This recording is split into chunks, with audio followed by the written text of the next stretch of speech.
मैं रंजित जीएस आज तक में आपका स्वागत करता हूं। दोस्तों, जैसा कि आप लोग को मालूम है कि सहायक प्रशाखा पदाधिकारी अर्थात सचिवालय सहायक, जो पहले सचिवालय सहायक था अब वही सहायक प्रशाखा पदाधिकारी हो गया है। इसकी नियुक्ति से संबंधित कई सारी दुविधाएं आपके मन में चल रही है, क्योंकि बहुत सारे यूट्यूबर्स वगैरह चाहे बहुत सारे स्रोतों से आपको ये मालूम चल रहा होगा कि अब बीएसएससी सीजीएल 4 में जो सहायक प्रशाखा पदाधिकारी है इसकी बहाली बीपीएससी लेगी।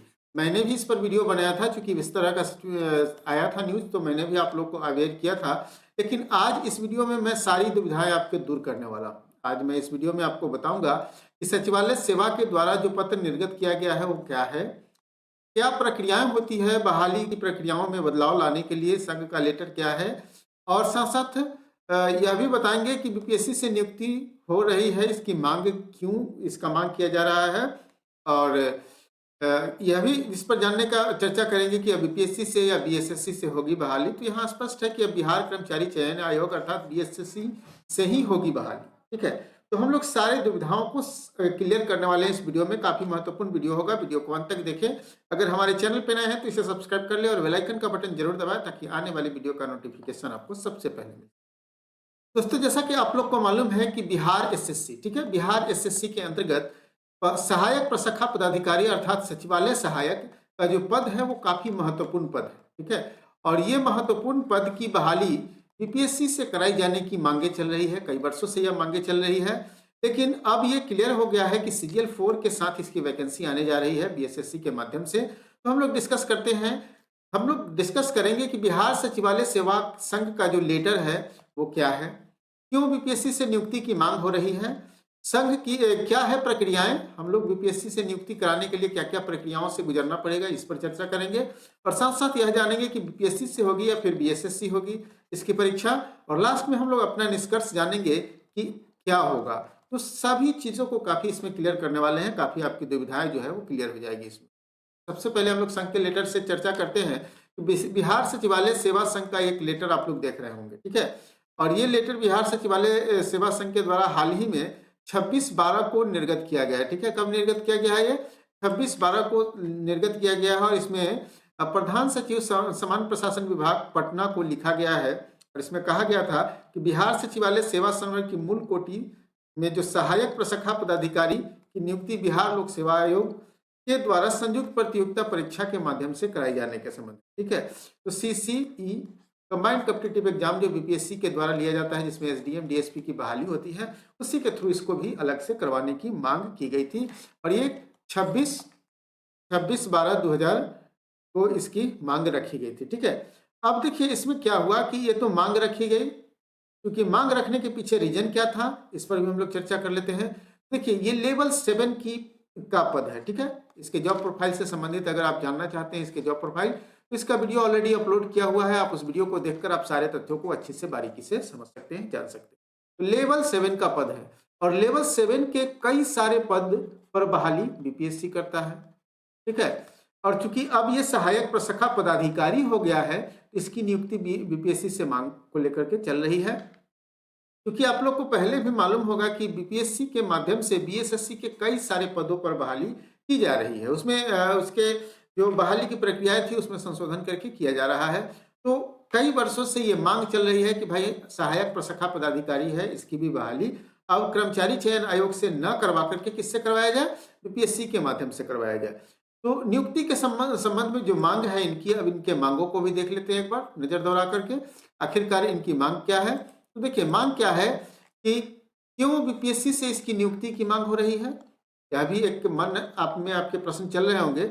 तो कई सारे पद जो मैंने पहले भी बताया कि बीपीएससी से इसकी नियुक्ति हो रही है, जो बीएसएससी के कई सारे पद जैसे ऑडिटर हो गए, कल्याण पदाधिकारी, सप्लाई इंस्पेक्टर, ये सभी पद पहले जो थे वो बीएसएससी के माध्यम से ही भरे जाते थे। ठीक है, लेकिन अब इसे किससे भरे जा रहे हैं? बीपीएससी के माध्यम से इनकी बहाली हो रही है, और इनके लेवल में भी सुधार कर दिया गया है। ठीक है, लेवल मतलब पे लेवल में भी सुधार किया गया है बीपीएससी से बहाली होने के कारण, और साथ साथ इनके प्रमोशन के, ठीक है, अच्छे खासे स्कोप भी खुल गए हैं बीपीएससी से होने के कारण।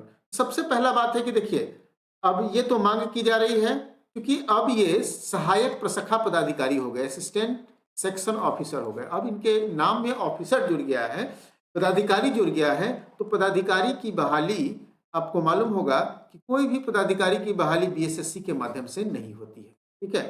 तो अब क्या हो गया, इनकी मांग हो गई कि भाई अब बीपीएससी के माध्यम से करवाइए। बीपीएससी के माध्यम से मांग करवाने के पीछे रीजन था प्रमोशन का, ठीक है।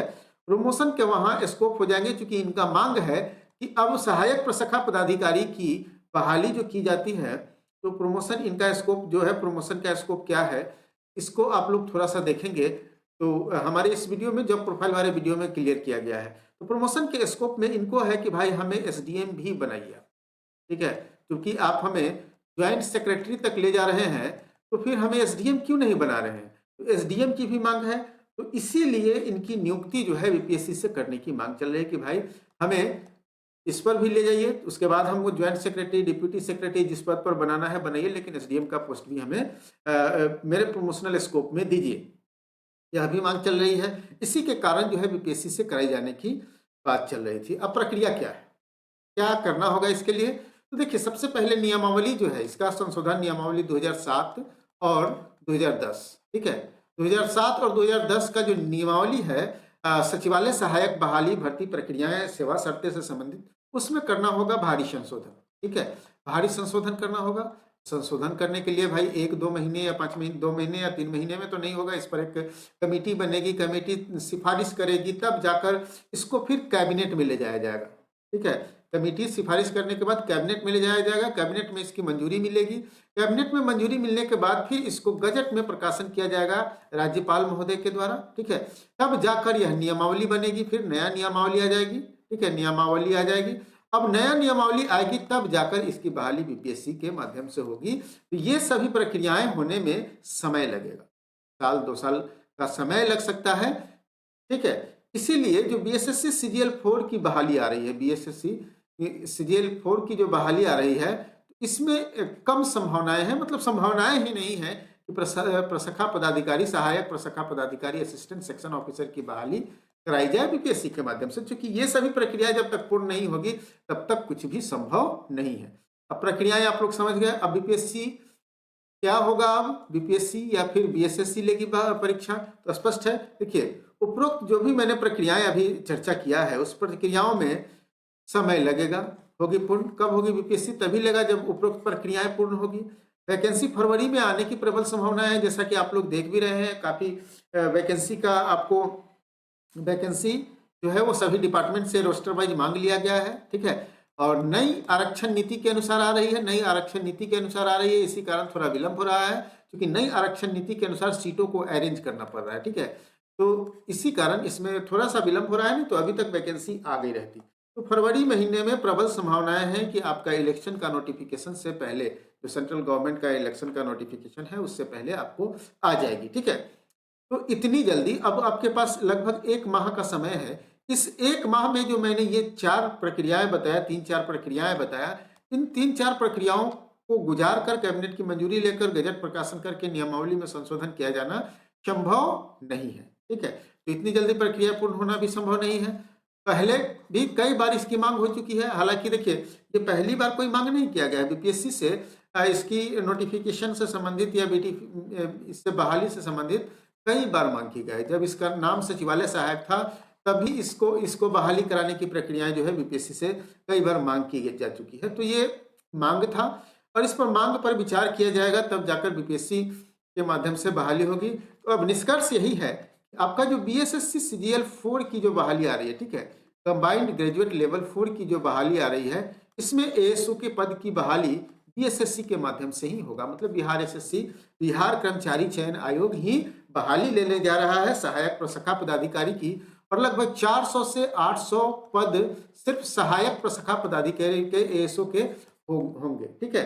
तो अच्छे खासे पद एएसओ के आने जा रहे हैं बीएसएससी सीजीएल 4 में। इसलिए आप अगर अभी से तैयारी में नहीं जुटे हैं तो डेफिनेट रूप से आज से ही तैयारी में जुटिए, ठीक है। अभी से तैयारी में जुटिए ताकि आप अपना एक सीट सुनिश्चित कर पाए। तैयारी कैसे करना है इससे संबंधित अगला वीडियो आएगा, उसमें आप लोग डेफिनेट रूप से देखिएगा, ठीक है। तो अभी तक आपने अगर हमारे यूट्यूब चैनल को सब्सक्राइब नहीं किया है तो कर लीजिए, और साथ साथ हमारे टेलीग्राम ग्रुप और फेसबुक पेज से भी जुड़ सकते हैं, जहां पे आपको महत्वपूर्ण अपडेट्स वैकेंसी से संबंधित और बहुत सारे पीडीएफ भी यहां मिलते रहते हैं। तो फिर आप हमारे साथ ज्वाइन कीजिए। और अभी तक अगर हमने मोबाइल ऐप को डाउनलोड नहीं किया है तो मोबाइल ऐप को डाउनलोड कर लीजिए। हमारे मोबाइल ऐप पर बहुत जल्द आपके बीएसएससी सीजीएल के लिए कोर्स लॉन्च होने जा रहा है। ठीक है, तो आज के लिए इतना ही दोस्तों, फिर मिलते हैं अगले वीडियो में एक नए टॉपिक के साथ। हमारे वेबसाइट को भी आप विजिट कर सकते हैं।